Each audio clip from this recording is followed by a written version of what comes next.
Paz seja convosco, a todos os irmãos que estão conosco. E permita-me voltar aqui no tema que está sendo tão discutido aqui, que é o golpe. Religião e política. Dois segmentos que se relacionam desde o começo da história da civilização. Porém, essa mistura muitas vezes é sinônimo de polêmica, principalmente quando temas contrários ao que a igreja ensina são colocados em questão.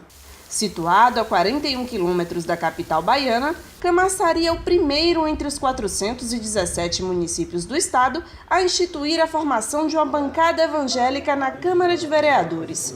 E a representação divide a opinião de populares. Eu acho importante que essa camada da sociedade também tenha os seus representantes legítimos dentro da Assembleia Legislativa, dentro do Executivo, dentro do Legislativo, em todas as esferas jurídicas e federais, porque são as pessoas que representam Deus na face da terra e são autênticos para isso. Ao demais, os que procedem de forma errônea, compete a eles o juízo. Essa é a minha opinião. Eu acho que é bom porque nós vamos anunciar o Evangelho, né? Vai passar para as demais pessoas que precisam escutar a palavra de Deus. E é necessário levar o Evangelho a toda criatura, porque Jesus é o caminho da salvação. E nós precisamos de apoio para as almas que estão padecendo aí sem a presença de Deus. E tendo isso aí, vai trazer mais pessoas para a presença de Deus e anunciar mais o Evangelho. Onde se existe uma bancada evangélica, existe a paz, né? Primeiramente a paz. E aí eu acho que quando se diz assim, um vereador evangélico, já é importante para ajudar os jovens, ajudar aqueles que não conhecem a palavra. Eu acho que nada seria ruim para a bancada evangélica, porque eu mesmo vou votar no evangélico. Eu creio que é Deus ali. Acho que é importante, né? Porque assim, como a política é importante, a religião também é importante. Mas às vezes eles aproveitam, né, a campanha política para estar debatendo religião junto com política para agarinhar votos, né? Muitas vezes é certo e muitas vezes não é, né? Mas eu acho que cada um tem sua concepção, tem seus direitos de debater o que quer e o que acha melhor, né? É meu ponto de vista, né? Eu sou totalmente contra, porque você sabe que política ela lidar com corrupções, com lavagem de dinheiro, como é que posiciona Deus, Cristo, uma pessoa que carrega o nome de Jesus, né? Que tem aquela cristandade. Onde é que fica o respeito em relação a isso? Totalmente contra. A questão não é a religião, né? Porque eu também sou evangélica, mas mesmo assim é o comportamento das pessoas lá dentro. Porque eu não posso definir a sua prioridade por você ser evangélico ou não. Então, o grande erro consiste quando eu defendo os interesses só dos evangélicos. E apesar de ser evangélica, eu não concordo com isso, entendeu? Então, é bom que a bancada, como qualquer político, veja a pessoa como uma pessoa, como o direito da pessoa. Que direito você tem? O que eu posso fazer pelas pessoas? Independente se ela for evangélica, se ela for umbandista, se ela for católica, entendeu? Então, a grande questão é quando os interesses só se tratam da própria religião e eu vou defender os interesses dos evangélicos, né? Então, tudo que está certo só está no evangélico, entendeu? Sendo que o próprio Cristo não era assim.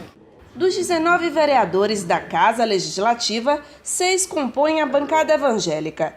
São eles: vereador Osiel, líder da bancada e representante da Igreja Assembleia de Deus; pastor Neilton, vice-líder e também membro da Igreja do Evangelho Quadrangular; bispo Jair, da Universal do Reino de Deus; Falcão e Cessé Abreu, ambos da Batista; e Júnior Borges, da Adventista do Sétimo Dia.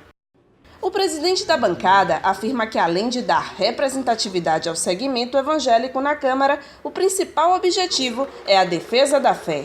Nós sabemos que o segmento evangélico é um segmento que tem crescido constantemente ao longo desses 30 anos, né?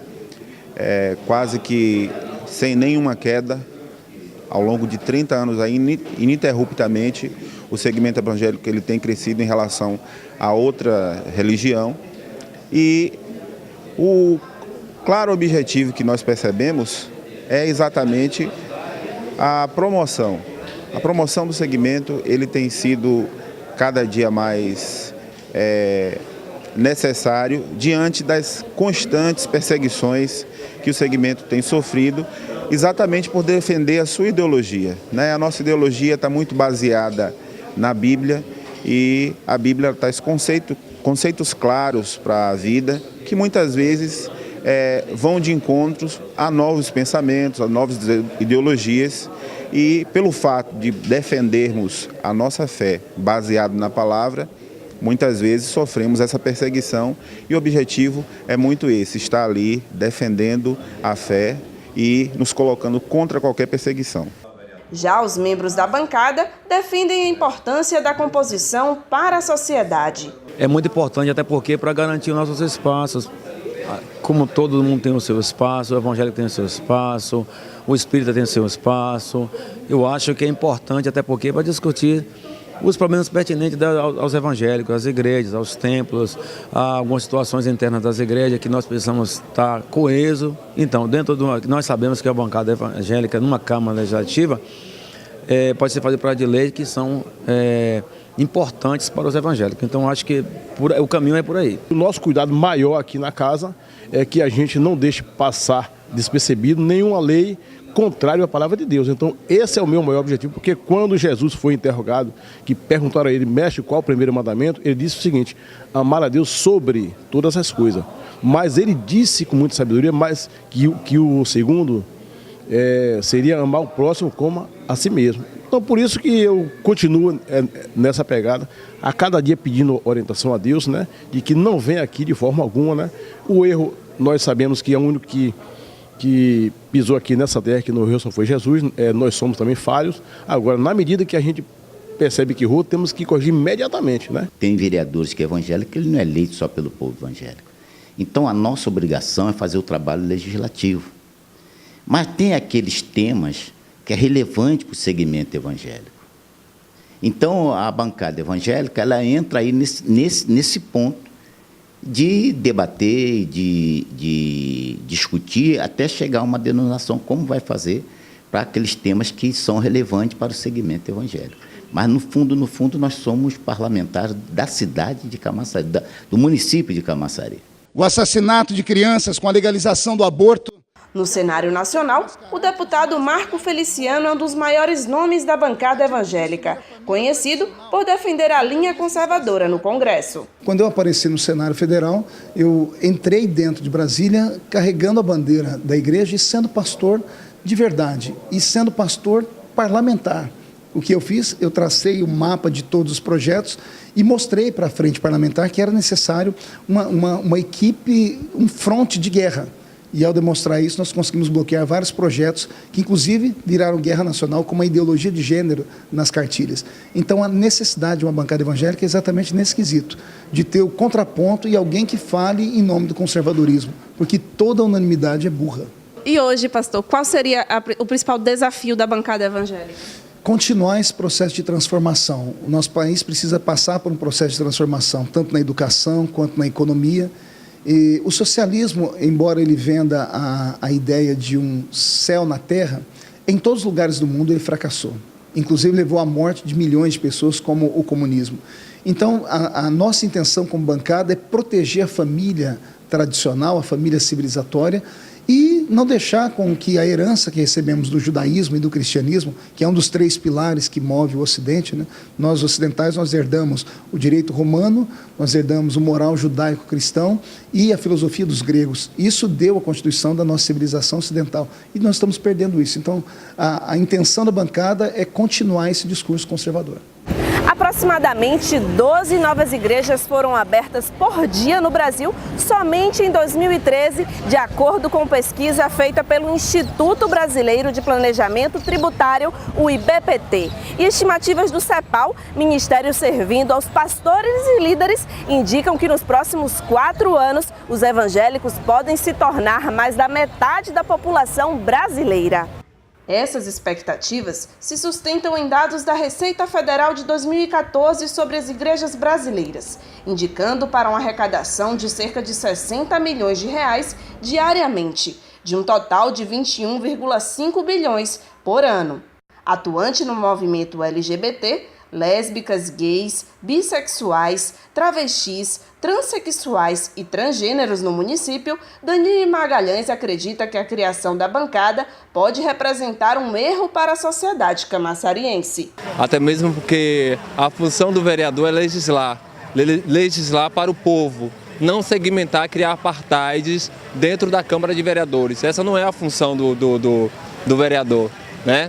E principalmente quando se criam-se bancadas, no caso da bancada evangélica, não agravando a todos, mas é uma bancada tendenciosa, né? Eu digo que em Camaçari nós temos o Conselho Municipal LGBT, que infelizmente está engessado lá no Legislativo, porque o presidente, o vereador que preside a Comissão de Direitos Humanos é um evangélico. E não tem esse olhar amplo para colocar em votação mesmo a criação de políticas públicas voltadas para outros segmentos, seja ele do povo de santo, seja ele do segmento LGBT, enfim.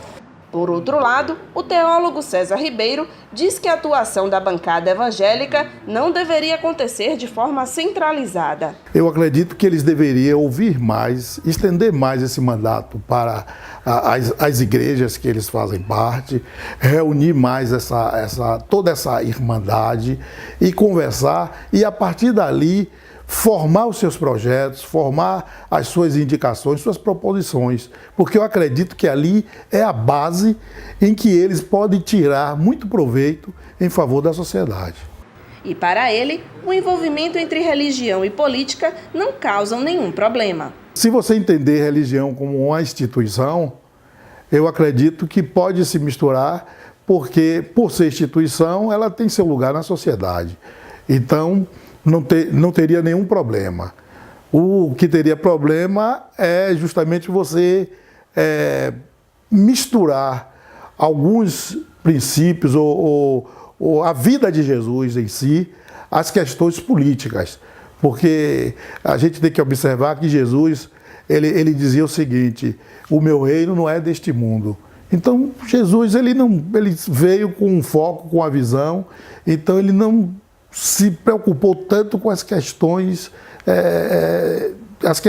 de Estado, mas ele deu exemplo de que nós temos que dar, nós temos que dar a César o que é de César e a Deus o que é de Deus.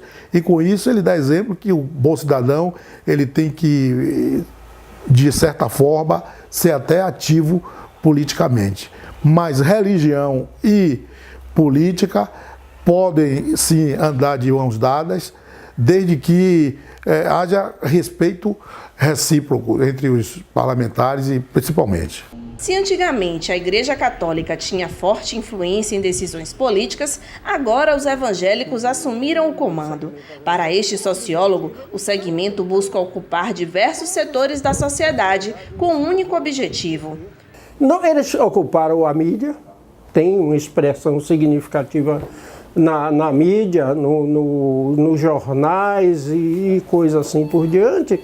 Então, também na política eles vão querer ocupar para poder ter voz, antes de mais nada, de ter poder. Esse é que é o objetivo maior da constituição de uma bancada evangélica, é poder. Não é outra coisa, não. Uma vez adquirido esse poder, ele pode ser preocupante. É um movimento da sociedade brasileira que levou a facilitou essa Constituição, entende? Eu não sei até onde eles são, por essência, conservadores. Para um país de diferenças sociais quase abissais, é preocupante, entendeu? Um setor da política baseado em alguns tipos de formulações que muitos são preconceituosas, são extremamente conservadoras, quando o país precisa de transformações muito mais profundas. Então isso é preocupante. É uma linha, ele representa uma linha extremamente conservadora. Agora não é para olhar se é bom ou não, porque há sempre de ter em conta, seja os meios que eles usaram, mas foi o povo que constituiu essa bancada. Mesmo de dividindo opiniões, é evidente que a relação entre religião e política não deve se misturar com a corrupção.